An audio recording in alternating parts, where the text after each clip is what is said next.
Bismillahirrahmanirrahim. Assalamualaikum warahmatullahi wabarakatuh. Beli polo di rumahnya Anya. Halo semuanya, berjumpa lagi dengan saya Pariki Subagya dalam pembelajaran bahasa Indonesia. Setelah kalian libur 2 minggu, pastinya kalian udah semangat lagi kan mengikuti pembelajaran semester genap ini. Semoga demikian ya. Nah, untuk pembelajaran bahasa Indonesia, materi utama atau materi pertama ini ialah tentang teks negosiasi. Mungkin kalian sudah ada yang dengar atau dan sudah tahu mungkin ya. Lanjut.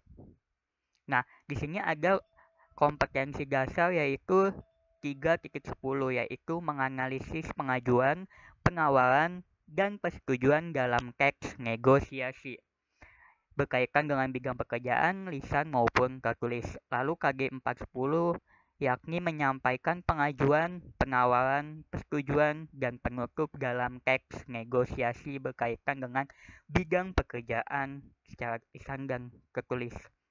Nah, adapun tujuan pembelajaran kali ini yaitu setelah melalui proses pembelajaran, siswa dapat menganalisis dan menyampaikan pengajuan, penawaran, dan persetujuan dalam teks negosiasi.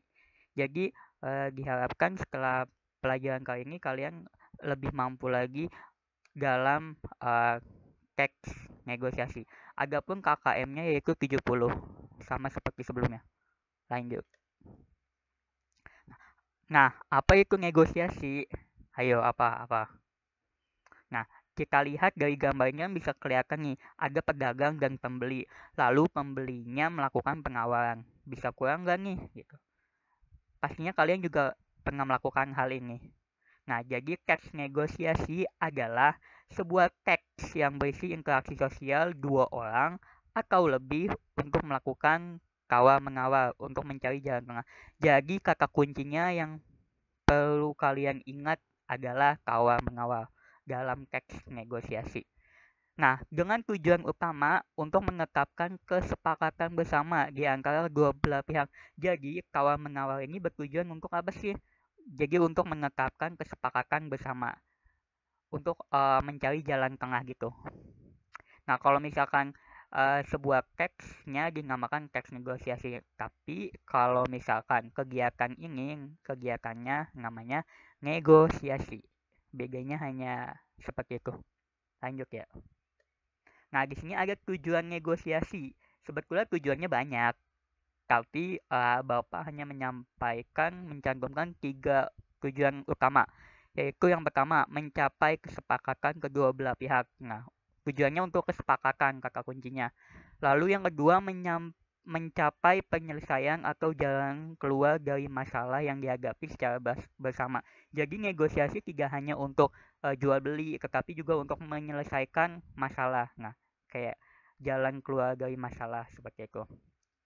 Lalu yang ketiga, mencapai kondisi saling menguntungkan dan tidak ada yang dirugikan atau win-win solution. Nah, dengan adanya negosiasi ini bertujuan untuk saling menguntungkan kedua belah pihak gitu. Jadi salah satu pihak tidak ada yang dirugikan. Jadi kedua-duanya atau berbagai pihak saling diuntungkan. Bisa enggak sih negosiasi itu lebih dari dua, misalkan tiga, empat, itu bisa. Yang penting lebih dari satu ya. Nah, di sini ada unsur-unsur teks negosiasi. Sebuah teks dikatakan itu termasuk teks negosiasi, ini ada 4 ciri utama atau unsur-unsurnya. Yang pertama, partisipan. Terdapat pihak pengajuan dan pihak penawaran. Terkadang ada pihak ketiga sebagai perantara. Nah, pihak ketiga ini bisa ada, bisa tidak. Tetapi yang paling intinya itu ada partisipan. Ada kedua belah pihak ini. Ada yang pengajuan, ada yang penawaran gitu. Jadi ada yang pihak mengajukan, ada pihak penawaran. Ada dua minimal. Yang kedua, adanya perbedaan kepentingan dari kedua belah pihak. Nah, maksudnya kedua belah pihak ini pasti memiliki kepentingannya masing-masing. Misalkan penjual pengen dagangannya laku, lalu pembeli tujuannya untuk dapat mempunyai barang itu. Jadi kan kepentingan beda tuh di antara kedua pihak tersebut. Nah, yang ketiga ada pengajuan dan penawaran. Ini sama berkaitan dengan partisipan ya. pasti ada yang diajukan, pasti ada pengawalan supaya mencapai kesepakatan itu. Nah, maksudnya nyambung ke empatnya nih, ada kesepakatan bersama di akhir negosiasi. Jika tidak tercapai kesepakatan, berarti tidak terjadi negosiasi atau gagal negosiasi. Nah, jadi ujungnya dari sebuah teks negosiasi adalah kesepakatan bersama. Kalau misalkan di akhir nggak ada kesepakatan, berarti itu tidak terjadi negosiasi yang baik atau negosiasinya gagal. Sampai sini semoga kalian paham ya. Lanjut. Nah, di sini ada pengertian pengajuan, penawaran, dan persetujuan dalam teks negosiasi. Ini 3 hal penting atau 3 komponen yang utama dalam teks negosiasi. Yang pertama, pengajuan, yaitu suatu hal berupa barang atau jasa yang ingin dibeli oleh pembeli. Jadi ada pengajuan dari pihak pembeli. Yang kedua, penawaran. Puncaknya negosiasi ya yang terjadi kedua belah pihak saling tawar-menawar. Nah, ini biasanya kalau udah ada terjadi transaksi negosiasi, pasti si pihak pembeli pengen dapat barang yang murah, sedangkan si pedagang nggak mau rugi dong. Makanya ada tawar-menawar. Nah, yang ketiga ada persetujuan. Setelah melalui proses penawaran atau tawar-menawar, maka terjadilah kesepakatan antara kedua belah pihak terhadap negosiasi yang telah dilakukan. Kalau misalkan di akhir ada persetujuan, berarti negosiasinya berhasil. Namun sebaliknya, jika tidak ada kesepakatan, maka negosiasi tidak terjadi atau gagal negosiasi. Nah, di sini ada contoh negosiasi nih. Ada contoh teks negosiasi maksudnya ya. Judulnya itu yaitu Dufan. Mungkin kalian udah pernah ada yang ke Dufan kali ya. Di sini ada ada satu percakapan dengan dua partisipan maksudnya ya, yaitu penumpang dan ojek. Ini ojeknya ojek offline ya, atau ojek pangkalan, bukan ojek online.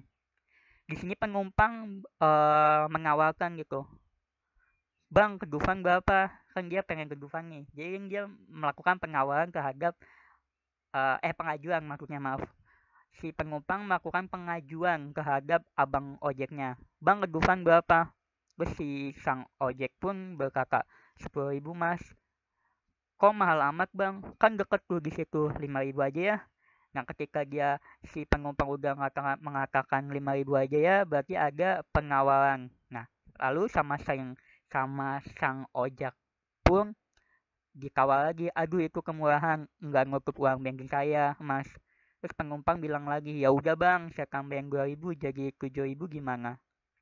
Tapi ojeknya belum sepakat nih, tambah 1.000 lagi deh, langsung berangkat. Nah, setelah proses tawar-menawar, baru penumpangnya setuju nih. Oke lah bang, saya setuju, antar saya Dufan. Jadi setelah terjadi proses tawar-menawar 2 kali, yang pertama 2.000, tapi nggak setuju, belum sepakat. Lalu minta lagi 1.000 tuh si tukang ojeknya. Nah, setelah terjadi 2 kali tektok gitu ya, baru setuju dan terjadi kesepakatan. Nah, ketika sudah terjadi sepakat dan setuju, maka pria tersebut diantar oleh abang ojek ke Dufan Ancol dan tak lupa menggunakan helm. Jadi setelah itu terjadi deh negosiasi, dan di sini tidak ada yang dirugikan ya. Dari pihak penumpangnya, dia mendapatkan keuntungan bahwa dia diantarin langsung gitu ke Dufan dengan menggunakan ojek. Sedangkan si ojeknya juga nggak rugi karena kan udah menutup uang bensin ya, karena nggak jauh juga. Jadi dia udah dapat 8.000, itu lumayan mungkin ya menurut ojeknya. Nah, seperti itu. Semoga kalian paham ya. Ini contohnya ya. Mungkin dari saya kurang lebih segitu. Mungkin dari saya segitu dulu ya. Kurang lebihnya mohon maaf. Jika nanti ada tugas yang berkaitan dengan teks negosiasi, bisa kalian kerjakan ya. Yang penting kalian kerjakan, mau salah mau betul nggak apa-apa. Yang penting kalian usaha dulu. Di sini ada pantun, nyapu jalan sampai bersih. Cukup sekian dan terima kasih.